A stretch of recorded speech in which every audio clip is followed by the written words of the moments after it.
As the cannabis industry expands, there are more and more options. There are now many more ways to take marijuana than smoking it, and some are so intense they come with a warning for teenagers. Steve Patterson has more.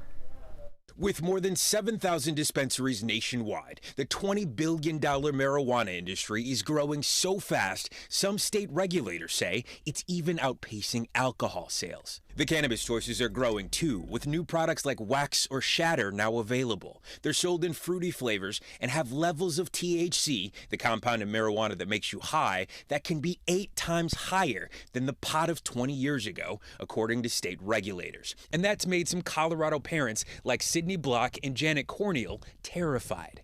It was scary. She was slurring her words. She wouldn't wake up. Sydney smoked weed when she was younger and says she couldn't believe her daughter Jasmine's reaction was from marijuana. I was like, there's no way that this is just weed. Janet said she didn't know what her son Will was using. I had no idea, I'll be honest with you. Their teens, 18-year-old Will and 19-year-old Jasmine, were both taking marijuana concentrates, using what's called dabbing to get high. And when I was first really getting into high potency THC, I don't think I ever had to pay money for it. You just got it handed to you. Yes.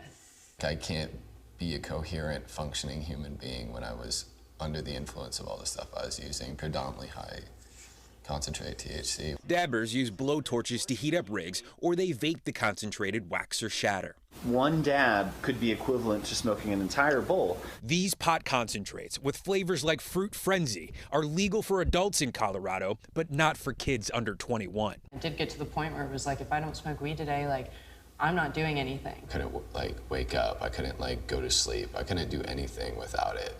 Got so dependent. Will and Jasmine found support at a Denver public high school called 5280 that's designed for kids in recovery. The amount of THC that's coming into their system is causing severe psychiatric symptoms such as suicidality and even psychotic breaks. New state data shows the sale of these high THC products in Colorado has increased by over 150% since 2016. The federal government says THC concentrates are more likely to produce anxiety, agitation, paranoia, and psychosis. Today, Will and Jasmine are both sober and have some advice for the cannabis industry. Rather than putting so much time and effort into making more and more and more potent things until we have 100% THC or whatever, I think that it is possible to spend more time and effort into looking into how to protect our youth.